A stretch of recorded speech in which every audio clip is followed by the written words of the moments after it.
You can do the feeling while we're live. Okay, okay then. Somebody is talking to me somewhere on my computer. Let me close. It's like it said like didn't didn't. Some notifications going off somewhere. Yeah. And I don't know. I need a little like reference. This is total chit chat before I stream. I I need like somebody to make like a little reference website for the different audio because I have Discord, Slack, and then WhatsApp, and then What Signal, sound and is then what? Whether. yeah, and then it's like, "Didn't," and I'm like, oh, that's not Slack. It's not Slack. But is it WhatsApp or Signal or Discord? And if it's Discord, I have no idea because Discord notificate like I can never find which Yeah. thing. Yes, but I need like a little mini site to like reference audio so pinpoint which one is one. That's funny. Yes, that is a little fun actually. Okay. I'm gonna do the do not disturb, and then I'll come up with a feeling while I'm doing the intro. I'm first. You are first, yes. And the thing is, you shouldn't come up with a feeling. You should listen to yourself and just write what you're Well, I'm feeling gonna right now. make a feeling. I just yes. What do I feel? What do I feel? I feel Christmassy, but that is not a feeling, is it? Well, I'm gonna go with that. Oh, we can totally make it a feeling. I'm making it a feeling. It's like Christmassy. It's a I don't know, part stressed, part jolly. Okay, should I just start? Yes, sure. Let's go. Yes, and then let's just jump straight onto your product hunt because that's the most important thing today. Okay. Welcome to Slow and Steady, the podcast where you get to follow along as we build products in public. Each week, we'll give you an honest peek into our lives as we share our struggles, our wins, and everything in between. I'm Benedicta, and I'm feeling Christmassy. And I'm Benedict. Today is December 12th. This is episode number 193, and I'm exhausted but proud. Yeah. Why are you proud and exhausted? And why did we not record 2 weeks ago? It's all bundled into one. It's kind of all bundled into one. That's true.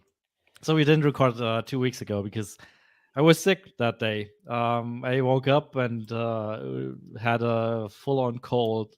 Was feeling miserable, tired, headache, and I didn't have a fever, but I might as well have been. It felt like that, but it wasn't, and I just felt miserable. And that basically was the culmination of a very long 2.5 month sprint to get the workflow builder out there. And in the end, I think I was just too exhausted.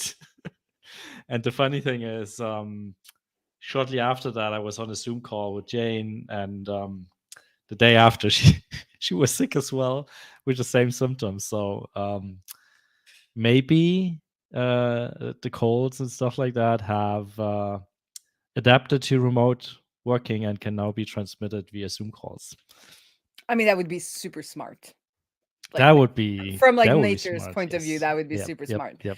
Yep. And for whoever was watching and Ben is probably now shocked. I just added a banner to this video so that streams so people can know that they should head on over to Product Hunt and vote because you gotta what we're not really supposed to say to advertise. vote. It's just you're supposed to say to support us on Product Hunt, right? Go Everyone vote. knows what that means. Go But vote. the official recommendation is to say to support, right? So I know that's the official recommendation. I think as the person like making it, it's important that you don't. But like as a fan, I can say that. okay. So you're Go allowed to say vote. it, but I'm not. Okay. I think so. I think so. But is it Well, called workflow whatever. by user list? I just made that up. It's called Visual Workflows by User List. Yes, that's the thing. Visual workflows. Where it's at on the Product Hunt side. Yeah. But yeah, like we launched it and it's done, and we actually launched it last Tuesday. So no, last Thursday. The initial plan was to launch it last Tuesday, but then both Jane and me got sick, so we postponed it for a couple of days, and we properly launched it on Thursday. And today we're launching it on Product Hunt because we like to split those like separate, like launch it separately. Because in the early days we launched everything on Product Hunt and that's it, and that sometimes doesn't go well, and then you're like, poof, it's gone. Like all that work and effort for nothing. So now we're doing a launch for our website and a mailing list and stuff like that, and then another launch in Product Hunt. So yeah, um, and it's done, and we got a lot of good feedback. As usual, we didn't get a lot of like immediate signups, and there's no spike in new trials and stuff like that. But that has never been the case, except for the initial launch. Hmm. And I think of those people, no one converted. So it's just not the type of business we are. So I'm fine with that. But we got a lot of good feedback, and I'm glad that it's done. At least the version 1 is done, and it even looked like we wouldn't be able to ship all the features we had in mind for version 1, because like even on, well, in the end we had more days, but Friday, the week before we launched, we were still having problems with one node type that was just super complicated, and I was ready to just scrap it. I had a shitty day. I was still exhausted from being sick. There was other shit going on, um, and Leia was running into problems with the node type. And at some point, I was like, "Okay, I'm calling it. We're not doing this. Like this one particular thing is just not going to happen." And luckily, he was able to figure something out on Friday and I think on Monday. So by the time we enabled it for everyone, it was up and running and working properly. But man, in the end, it was a little bit of a, yeah, a decent push to get it done, which in hindsight probably also is a good thing, because it allowed us to prioritize stuff, and even making that call of like cutting that feature, even though we in the end didn't. I think, yeah, having that date there was a good idea. So yeah, it's out there, and I'm exhausted and proud. Because you're sounding a little tight. Like I am super excited, and you're like, yeah. Then we pushed it over the thing, and it's out there, But then I'm also a very good fan. Like that's one of my superpowers.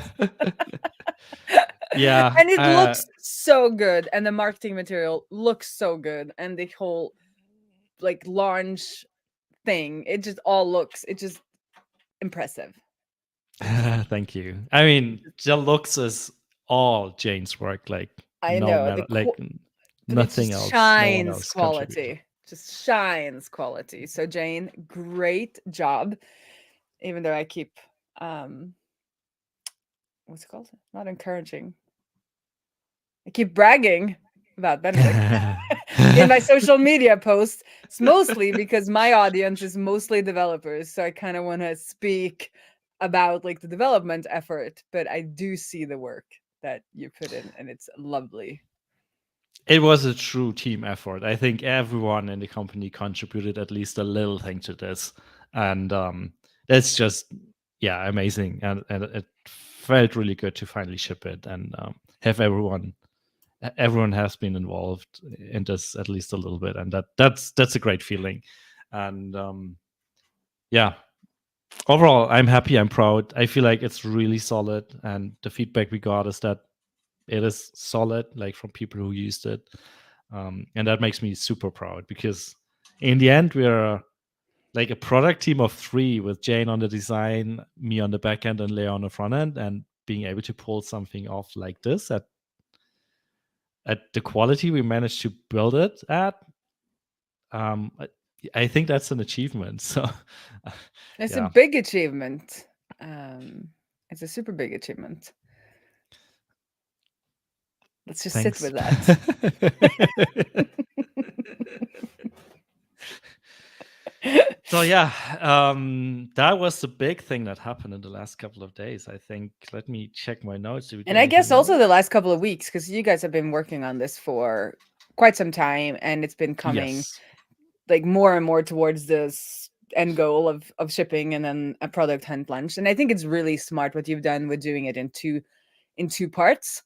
I've also realized like a little bit now with kind of the more DevRel work I do, that you kind of have to like drip it out to kind of not not that it exhausts people, but just like drip it out so people have like multiple points Multiple where they chances can they should see it. chances to get the news, and then having to like first announce it and then ask for help to kind of get the product hunt launch to happen and like be a success. I think even though you don't get, as you said, new customers straight from that, at least people will be aware of this new feature and can take that into consideration when they talk about the product to other people. Yep. And it gets Exactly. more visible when you manage to do these like drips. And I think that's why we see these larger DevRel tools do like they call them like week launches, and they like launch a little thing on every day instead of having like one big version, whatever release. They kind of make it into a week instead of a day. And I think it's just to get that momentum and like, yeah, give people a chance to see it. It just increased the surface area, right? Yeah. Because and I think that's what we did wrong in the like at least a couple of times in the early days where I think that's on multiple levels even, but like I think one mistake we did in the past is like focusing so much on like this one day and packing everything in this one day and this one moment. And that's for one is like marketing activities, like tweeting about it and like product hunt and website and I don't know. But it's also, I think, what we did wrong or were a little bit stupid about in the past is like just packing too much into that. Like I feel like a lot of the stuff we launched in the past was just there was too much in it. Like, and at some point we realized that by stripping it down for the initial launch, that gives us a couple of more opportunities to launch more stuff later on, right? And this is what we're doing for this one in particular as well. Like we have a long list of other things we want to do with the workflow builder, but we're deliberately not doing them, even though some of the stuff is already done. Like it's just behind the feature flag. It's not shipped yet, because by packing it all into one, we can talk about the launch, but not about this particular tiny new thing we also added to it. And by launching separately, we get another opportunity to talk about it and promote it. And I mean, we're probably not going to do a product hunt thing for all of them, but at least it's like a new announcement every now and then. And yeah, I feel like. And also, even though you say like, oh, it's done or it could have been done, it still takes a little bit of time. So if you keep thinking like that you'll end up having the launch in 3 months with all of the things. Exactly.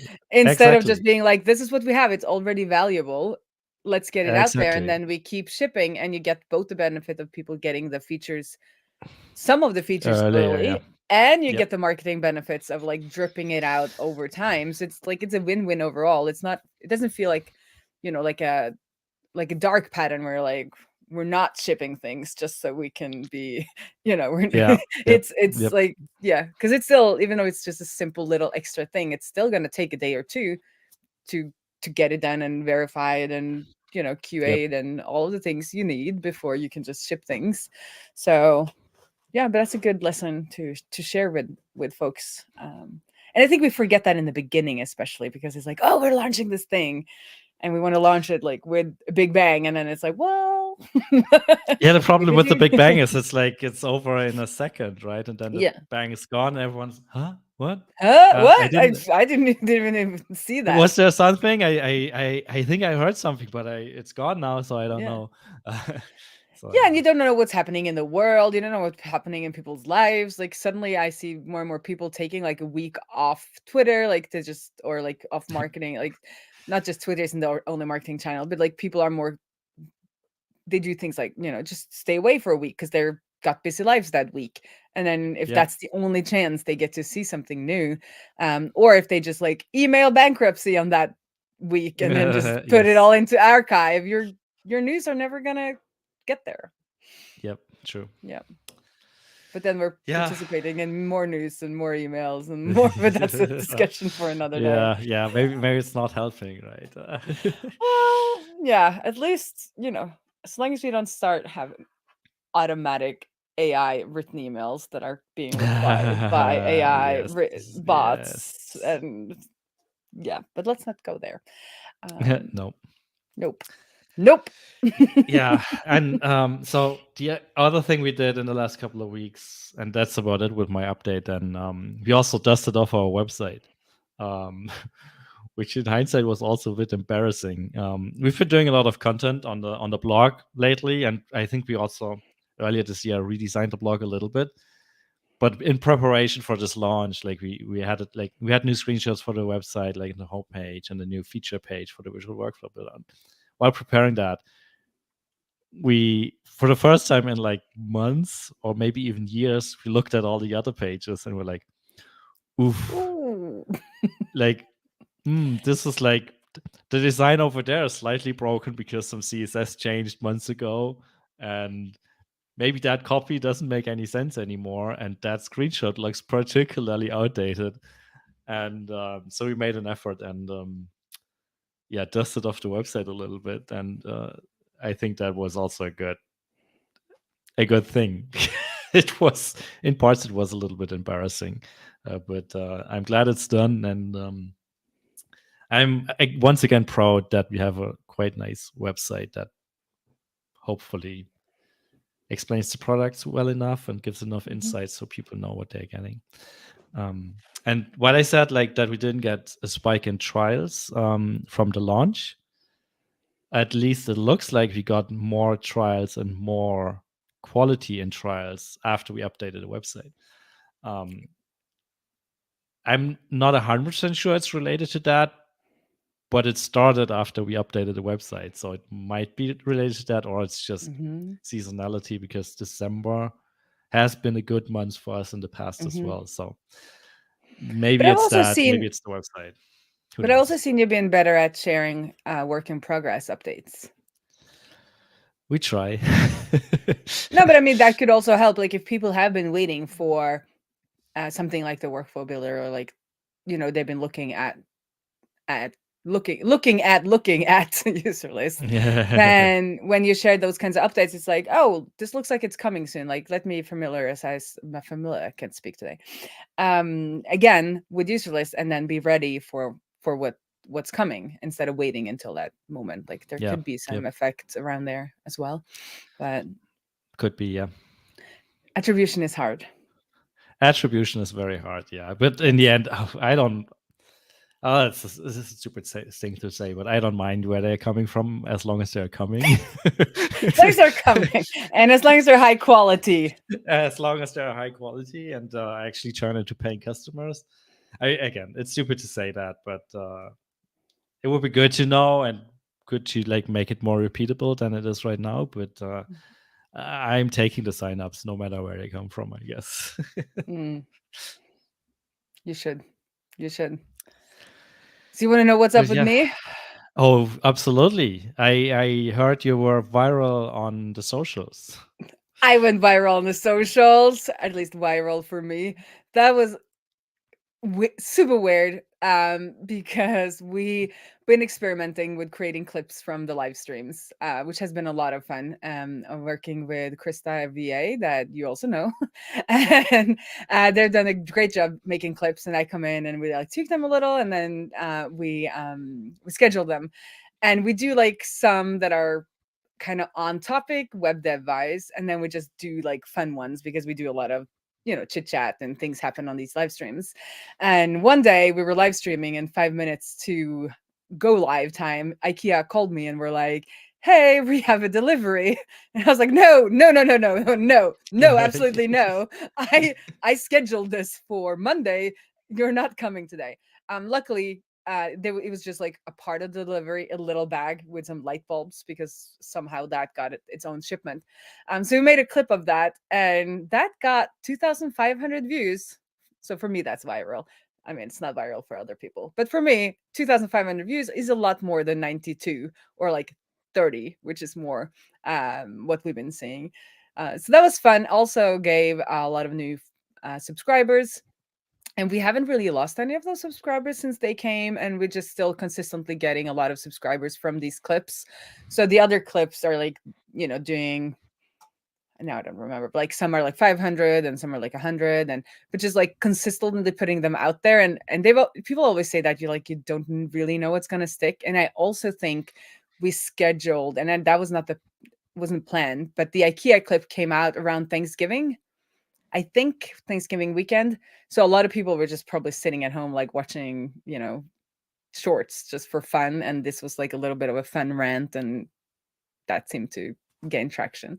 So that was fun. But just doing the clips has been working really, really well, and I think it's really fun to work at, like finding these like fun little clips, and we're sharing them on YouTube Shorts and LinkedIn and Instagram Reels. And I now also have a TikTok channel or I a was about TikTok to ask. Are you account. also doing it on TikTok? I have not told anybody. I have one follower. So we're just we're just like throwing all of the clips that we've ever made on there to see. And they've been consistently getting 370 views without any followers or anything. So it's quite interesting just like seeing what works. And we're going to do some research into what kind of like hashtags and what works on different places, and kind of seeing how this could work. Because I think if we're going to do this live stream, I don't expect that many people to show up for every live stream. But if we can make these clips, and some can be educational and some can be fun, some can mention products, some don't, like, I think it could be like a fun edutainment type of mix, and like get us to the place where we can get consistently good sponsors and actually get to do these building product public projects like I want to. Yeah, that sounds like that could It work. would be, yes. Just make And it on it's TikTok, like become the superstar on TikTok, and you're good. but I'm trying to be like very mindful about, making the content that you want to make, and not get sucked into like the algorithm. Because I see like Mhm. what's really doing well are these like skits where you like have these like fun, like you act out different like fun things that happen to developers, or like, and yeah, I don't want to do that. Do the Cassidy Williams thing. Oh, I haven't seen hers, but I haven't seen some that she shared on Twitter, which are really fun. But I don't know. I don't know why I don't want to see. This is like I say, like I don't want to do that, and then maybe it's just because I'm jealous, and then so now I'll do them. But I'm trying to make at least things that I enjoy making. Like I really enjoy streaming, and Yep. this is a byproduct of the streams, and it's very sustainable, and it's, and if we can get a following that likes that, then we can actually just keep doing that instead of trying to make something that maybe would get more followers and more views, but then you have to keep making something that you don't enjoy Yeah. making. So if we can make it work with something we enjoy, that would be a lot better. And I would like to get into making more edited videos as well, with topics from the streams. Like we see like, oh, like we were doing forms, and how like HTML forms work by themselves out of the box, like no JavaScript needed. And like that could be a really fun edited video now that I've spoken about it on stream and done an email, and like it's starting to mature in my head. Like I could make a video out of that would be very educational and good, hopefully. So that's the plan. But other than that, sad news, but also kind of good news, because I've been grappling with, should I stay at the bank or not? And as you've heard on this podcast before, is that I just really, really love the team. We had just like built up trust and speed and like all of the good stuff. And I was like, okay, I'm going to stay till Easter because of the team. It's like a really good team. And we managed to ship last week out into production, which is awesome. But the bank is going contractors are out. So they are Oh. cutting back to bare minimum. So I am out together with another person from the team. And we're all very sad. Like we were like crying Aw. almost on Teams. So that was very sad, but I'll hopefully, at least the one other guy that's like looking for a new gig in January was like, he can come and we can like co-work at MySpace, like figure out what we're doing. But so I either have to find another style of gig, which is like a 50% development gig, or just get this DevRel as a service bus up and running. But I was like, oh, I have time. Like I have till Easter, like this bank job is so nice. And I was like, no, okay, gotta get Yeah. this to become a moneymaker. But that's the way of being a contractor. We have in our way 1 month, I guess. You can get like fired, and that goes both ways, and that's why I love it. So I'll never Yep. stuck in a place. You're actually complaining. No, but it's like it's sad with it because like a good Sure, like yeah. you have a very good team that you like really enjoy working with, and that kind of makes a lot of the other things like, okay, other things are not perfect, but like seeing that together we can like make stuff. And that it's opened my eyes to that I probably need to work more in teams. And now that I have I got 2 VAs doing different things, that is also, I've been realizing that I really enjoy that there's more like 2 people doing the thing, and kind of collaborating and all of, I don't know, I'm not a lone wolf, I'm realizing. And which is surprises nobody, obviously. It is kind of surprising for developers to say that, let's be honest. But I also think that, you know, listener, or if you've listened for a long time, like I've had family issues, like with my mom getting Alzheimer's, and it's been like a lot of process around that and a lot of admin work, and I haven't really been wanting to collaborate with a lot of people. I've been like, okay, I just want to do my thing, just let me code alone. But that is kind of settling, and I'm realizing like, oh, I actually do want these people in my life, just, you know, just friends and family, and also more colleagues. But, you know, different seasons of life, I am guessing. So yeah, that was my DevRel Queen Ray update, I guess. And then, and it's outside, it's like full steam forward. And I've been working on this Framer integration for a long time. And then finally, I think I said that last time too, but now really finally things really clicked into place. And suddenly we both have a code component that is being reviewed. And I managed to make what's called a remix template.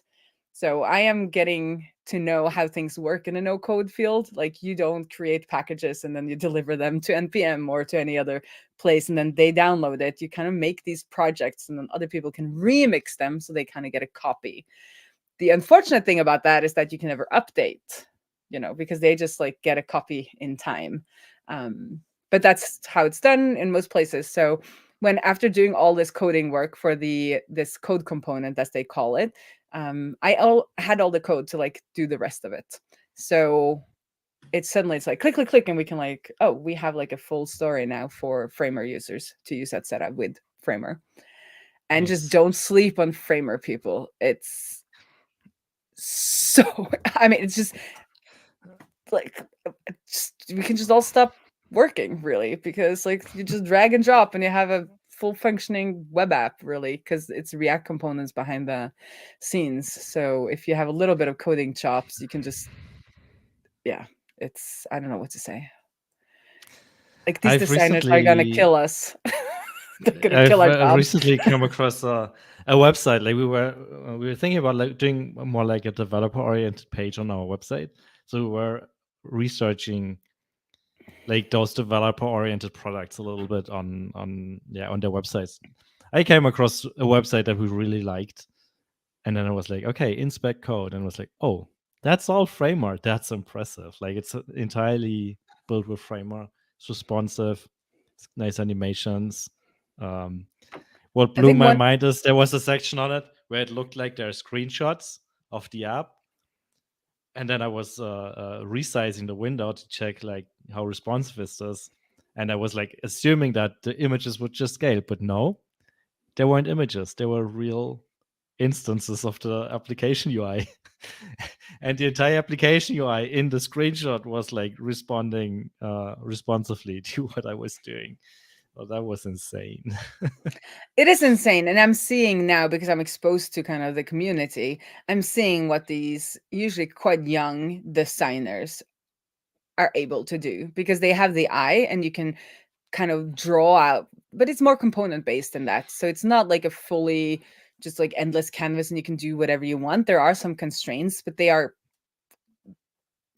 not that limiting. And it's made to make really nice and slick looking UI, and you get all of Framer Motion, which is a package you could use in your own project for free with Framer. So all of these like smooth, everything that makes like a website these days feel just a little bit extra. Like you get that with Framer if you have an eye for design.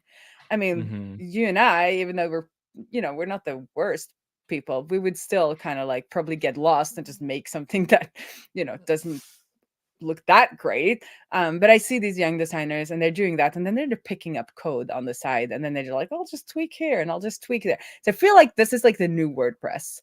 Remember how people like Mhm. started a blog and then they, oh, how do I do this with CSS? And then they learned to code, and that was their like gateway into coding. Or I think for a Mhm. lot of Americans, it was Neopets. I never used that, but that was the thing. I feel like Framer is really, really a place where people are going to be designers first, or like just wanting to make websites first. And then they're like, oh, I want to do this little tweak. And they can just add it, create their own React component and drag it onto the screen. And that is just, and I just feel old and outdated. Yeah. So, and then our designer at Outsera, he was like, oh, we need to have a better brand studio or something. I don't know what we're going to call it, but like a place to kind of Mhm. configure your brand settings for Outsera, because you can make, email sign up forms, and you can make your login and your your sign up and your profile. We have like embeds for that, and we want one place to kind of unify, so you can like make one design that works for all of these. And then our developers do have a lot to do, and he was like, I'll just start playing around in Webflow, which is kind of his tool of choice. And then he shows up for our like Monday meeting with a fully functional demo in Webflow. Nice. And I was like, and you're not a coder? He's like, no, I just did a little bit of JavaScript. I'm like, okay. Oh, so we're at the stage where JavaScript is not coding? I think so. Like PHP was not coding, it's, and he knows CSS super well. So what he was doing, it's like he's got a lot of it. Like he made the inputs he wanted in Webflow, I think, like designing them in Webflow. And then he had a little bit of JavaScript and updating the CSS for the preview on the other side of the screen. And it's like, okay, so we just need to replicate this now then, with just pure code. It's never going to look as good, but no, we're going to make it look as good. But yeah, there is a lot of things happening in that space, and I think it's going to be very interesting. And I think it's Framer that also has like an AI component where you can tell it to create a page, and it creates a page for you. Yeah. TLDR, TLDR, Yeah. like they recently had a fun experiment on their website where you would like hand draw a little bit of UI, and then you had to put in your OpenAI key and press a button, and it would like make the thing in like just make the thing. Like one of the examples I vividly remember was someone was drawing like two lines, like similar to like a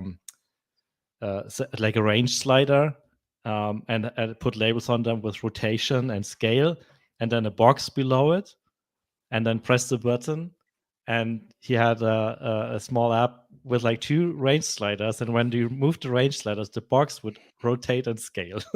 And that's just from that one thing. That was kind of impressive. Yes. I tested that a little bit. And it's really funny how he blew up with that. And Hmm. we know, because we had him on the show like a year ago or something, or like a year and a half ago, talking about TL Draw, which is an amazing like open canvas, infinite canvas, I think is the word, diagram tool.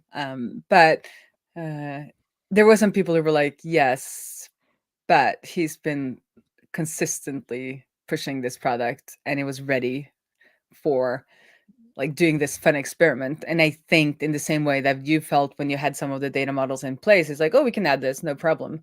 And he was very lucky that, not lucky because it was taking effort, but he had like a data model for this infinite canvas that was really perfected, and they can now add features really fast. Yeah. And it's the same thing in TL Draw. You can come with your own React components. That is like where they want to go next. And that's, I don't think they've launched that in the regular version, but in like if you go to GitHub and use that version, I think, and I think that's what's driving this. You draw on one side and you get a component on the other side, and you can see a Hmm. preview of that component because it's React code, and they've already created a canvas that lets you just drop in a React component, and then it renders on your canvas, and then you can see the code in another component that shows the code. So it's really cool to see, like, the name of our show. He's been like slowly and steadily building this product, and like suddenly it's got super powers because he's been like stacking the bricks. Let's use all the metaphors. Yes. Taking the bricks up the stair step. Yes. And taking it slow and steady. Carrying bricks slow and steadily up the stair stepping approach. Yes. Yeah. And then you're gonna kill me for this next update, and then we're gonna leave it at that. And then we're done. Okay. And then cool. we're done So- because then I'm dead. But I've had a VA help me with just marketing posts in general. I'm like testing out being more consistent with the help of others. And I was like, find things that I've said in the past and reuse it. And she really, really liked this is somebody I'm contracted in Norway. She really liked the like POW. So she started like pushing out a lot of posts about POW. And then I was like, well, let's reel that back in. I don't know what, like, I don't know. But in like the week or two she did that, I had 4 new customers. I was like, what? So now I'm like rethinking my whole life. So I'm already doing that. I haven't checked if they've churned or not, but consistently obviously gotten less customers since people have churned and we haven't done any marketing. But then I was like, this thing that doesn't want to die.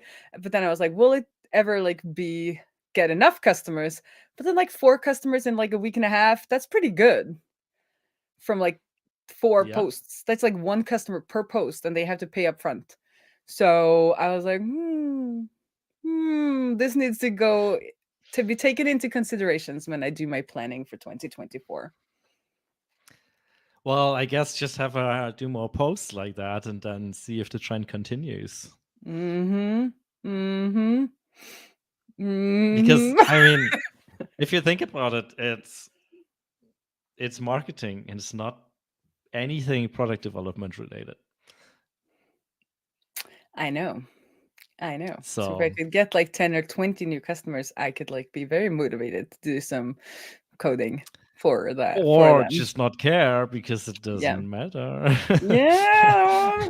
Also true. But then I've also been thinking that like with the kind of building public focus that we're trying to have now and like getting sponsorships and all of those things, like in periods in between sponsored projects and new projects, like it would fit with being like, oh, let's do 4 weeks of POW work and then let's start on a new project and then let's do 4 weeks of POW work on the live streams or just like as a theme. And it could like fit in like that because as you said, like it doesn't really, like I would love there to be lots of new features and things that I've been like dreaming of that I never got to start, but since it's already, I'll have to see if anyone sticks around though. But like if people are becoming customers and they do stick around, then I don't have to create all of them. And if you just have a long-term view, like within 5 to 10 years, I can make all the features I've dreamed of if I do them in like 4 weeks, little sprints throughout the years. And it would be good marketing for building public and like what we're able to do and stuff like that. But yeah, lots of thoughts as always. And it's soon the new year. And what will I be when I grow up? Yeah. But I mean, that's cool that that was that easy to get like 4 new customers for POW. I mean, that speaks for the product, I guess, and doesn't speak for your marketing skills.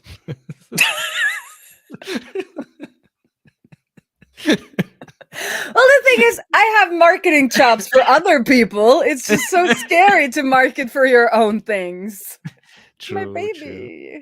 I don't want to market and get customers, and then they tell me they don't like it, and then I feel bad, and then and all of that. Yeah.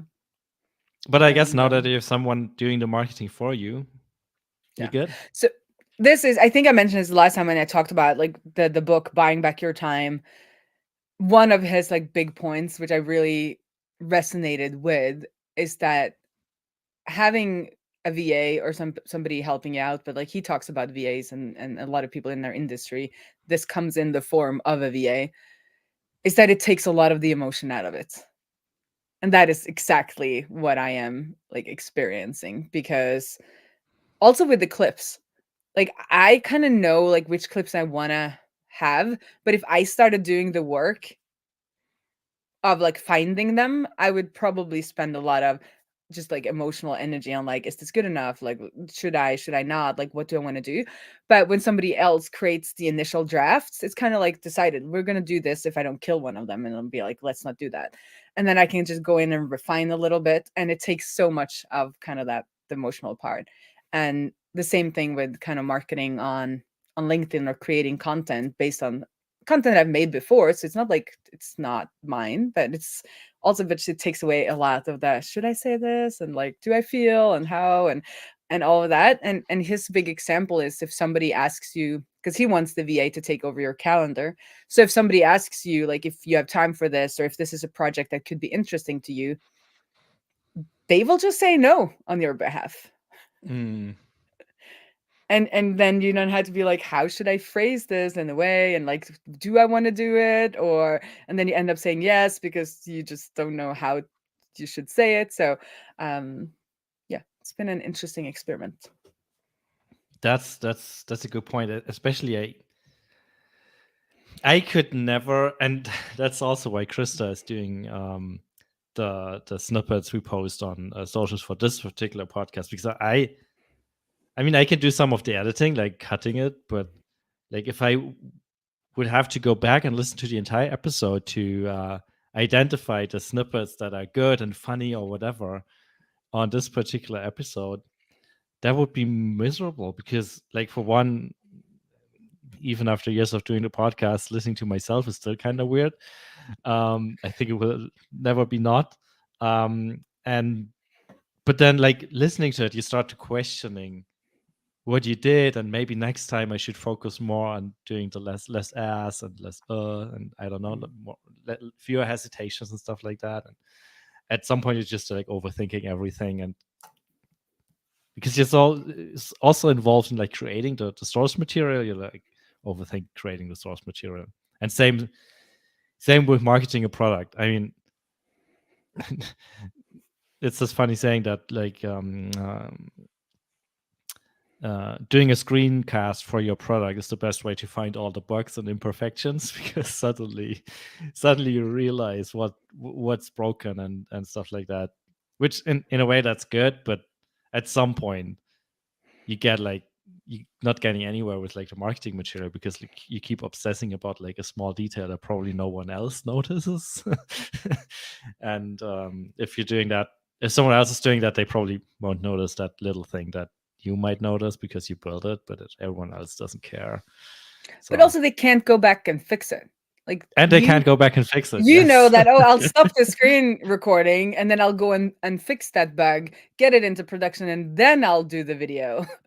And then I you find the next thing, right? and then you're like, then I'll do the video, but somebody else's job is to make the video, will kind of work around whatever problem they find, because they can't go and fix it today. So they would have to maybe wait a week, or they would need to communicate that. And but as kind of the Yep. crafts person, you can be like, oh, I'll just redo that.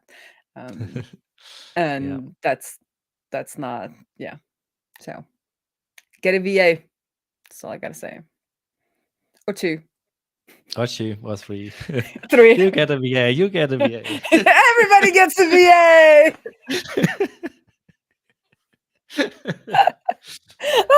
This is a good clip, by the way. Well, maybe you should start doing clips as well. Maybe we should start doing clips as well. Who knows? Well, Krista is getting really good at clips, so Well, let's see. Let's see. Oh well, I think that's it. This was a long one, because this was a long one, and yeah, it's been a while, and it's going to be the last one for this year. Doesn't compute, right? This year needs to be longer. I mean, in theory, you could squeeze one more in, but I think it's second Christmas holiday next time we would record, and that's a public holiday around here, at least. I'm not sure about Norway. Is it a public holiday? It's a public holiday. Yeah, the second is a public holiday. Yeah, but then because I saw that then if we if we switch up, so if we do it in 3 weeks, we'll start on like the first Tuesday of January and that of the new year. And that is not a public holiday in Norway. I don't think it's one in Germany either. No, it's not. Yeah. So then we can just Well, maybe start at then. the beginning of the year, and then we'll do every other week from there on out.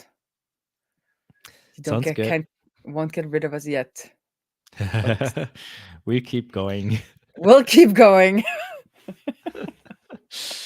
Cool. Well then, to everyone listening, enjoy your holidays, celebrate, have a nice new year, and see you on the other side, I guess. Yeah.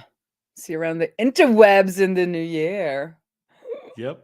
There's a new If it's still around by then. if it's still around. Bye bye. Bye.